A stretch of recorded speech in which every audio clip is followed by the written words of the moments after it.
Mga kababayan, kamusta po? Si Kamanong po, inyong lingkod ay muli pong nagbabalik at tayo po magkomentuhan dito po sa Tambayan mga kabayan. Mag-umpisa na po tayo, komentuhan po natin.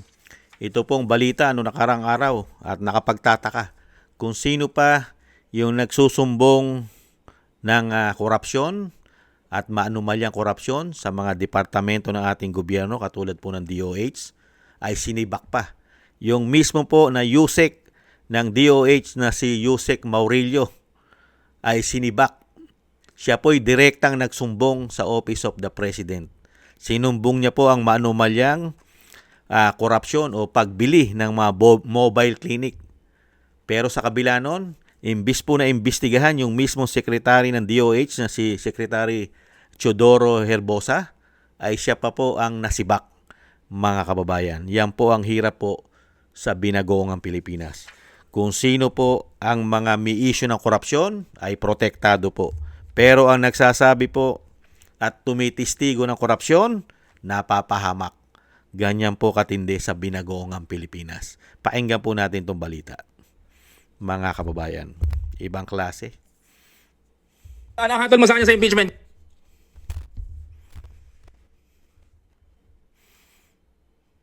Revelasyon kapalit ng posisyon. Sinibak daw ang isang opisyal ng DOH matapos niyang isiwalat ang umano'y irregularidad sa pagbili ng mga mobile clinic. Ang detalye sa agenda report ni Pierre Pastor. Dating Health Undersecretary mismo ang nagbunyag na may naganap na irregularidad sa pagbili ng Mobile Primary Care Facilities o MPCF. Sa isang liham na eksklusibong nakuha ng Abante, ipinadala ni Gregorio Murillo ang reklamo kay PBBM noong February 14, 2026. Inilahad ni Murillo ang mga anomalya sa programa na nagkakahalaga ng 1.8 billion pesos. Nakasaad sa liham na 25% lamang ng mga MPCF na ipinamahagi sa 83 provinces ay functional o may kakayahang magbigay ng medical services na inaasahan gaya ng laboratory, diagnostics at imaging. Natukoy ang Cotabato, Sultan Kudarat, Davao del Oro, Davao Oriental at iba pang lugar sa Mindanao kung saan hindi umano napagana ang mga pasilidad. Ayon pa kay Murillo, sa kabila ng mga ulat na ito ay itinuloy pa rin ang pagbili sa mobile healthcare facilities.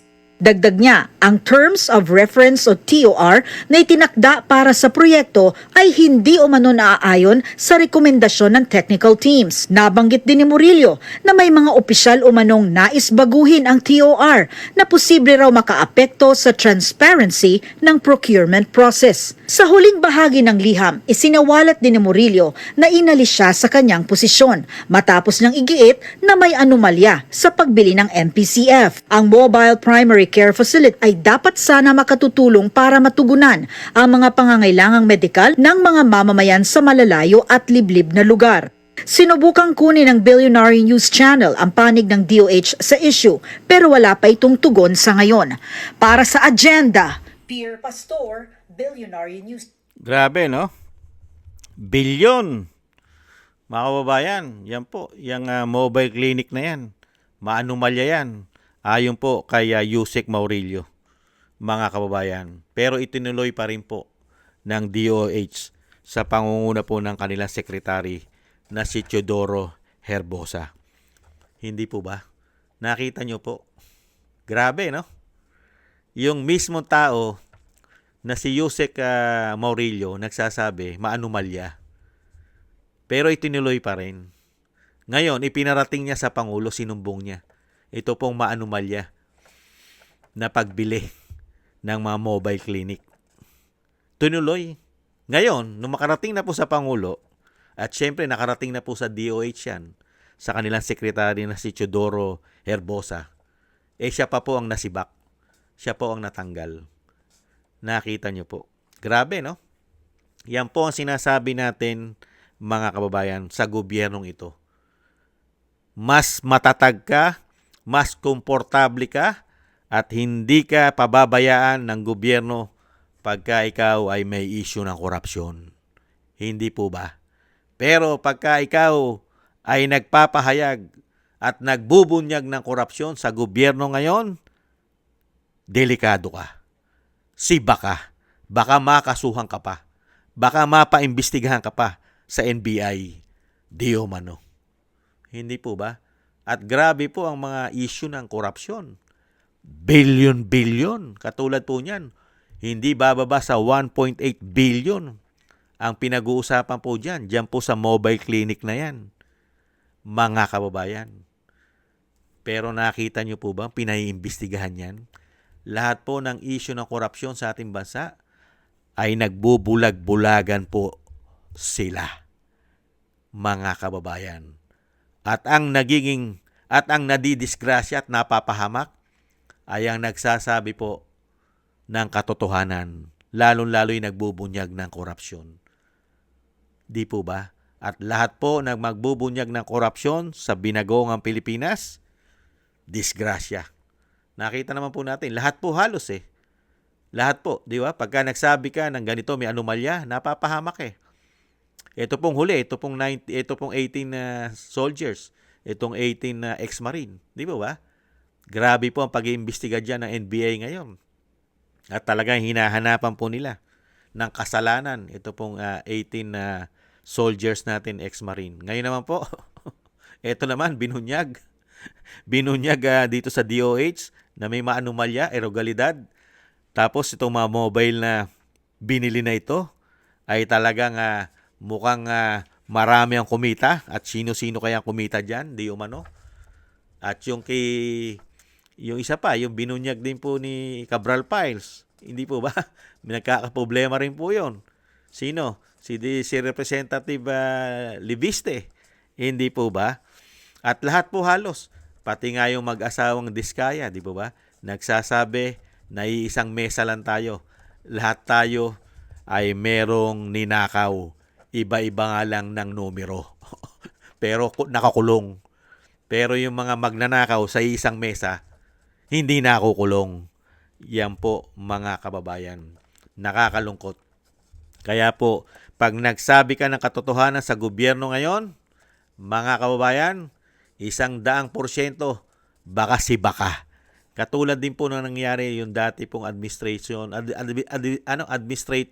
ng OWA. Natatandaan niyo po yung dating artista o yung artista na si Arnel Ignacio, 'di ba? Yung administrator ng OWA. Di po ba nasibak din? Wala raw siyang ginagawang kasalanan pero ginawa siya na issue. Sibak din. At marami pang nasibak, mga kababayan. Panahon po yan Panahon po kasi ng mga magnanakaw ngayon, di umano. Panahon po ngayon ng mga sindikato, di umano. Kaya ganyan po nangyayari sa ating bansa. Dahil panahon po ng mga magnanakaw, di umano. Kaya po yung mga matitino na natitira natin nagtatrabaho sa gobyerno, sila po ang nawawala sa posisyon. Ang natitira ay mga magnanakaw, di umano. Yan po mga kababayan, magsabi ka ng katotohanan at mag-expose ka ng korupsyon, pinarating mo pa mismo. Hindi po ba? Dinulog mo sa presidente mismo, dinala mo yung issue na ito'y maanomalya. Pero ang ginawa, imbis na kampihan ka ng Pangulo, tanggal ka pa sa posisyon mo. Unbelievable. Panahon yan. Pag dumating na po ang panahon at loobin na maupo po ang BP, ang Agila ng Mindanao, napakarami pong makukulong. Napakarami. Isang damukal po ang makukulong, mga kababayan. Mukhang magpapagawa na naman po ng kulungan si BP Sara sa napakarami pong korupsyon na involved sa gobyerno. Hindi po ba? Maraming salamat po sa nagusto po natin tambayan mga kabayan sa YouTube at TikTok. At ganun din po sa ating mga subscribers at sa patuloy susubscribe. At sa mga nagko-comment, like and share. Mabuhay po kayo. Thank you po sa inyo.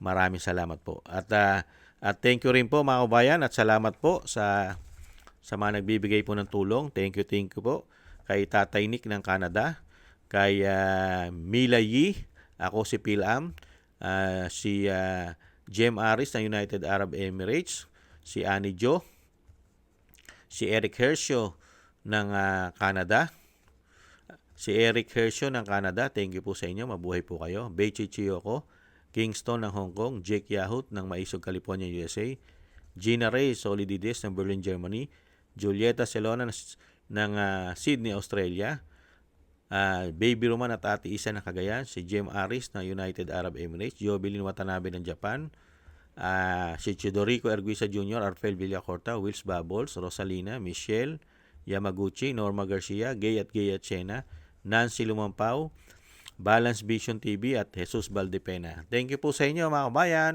at ingat-ingat po kayo lalong-lalo po sa inyo pong mga paggawa. At God bless po. God bless po sa inyo lahat. Tiis-tiis po muna tayo. Bye-bye.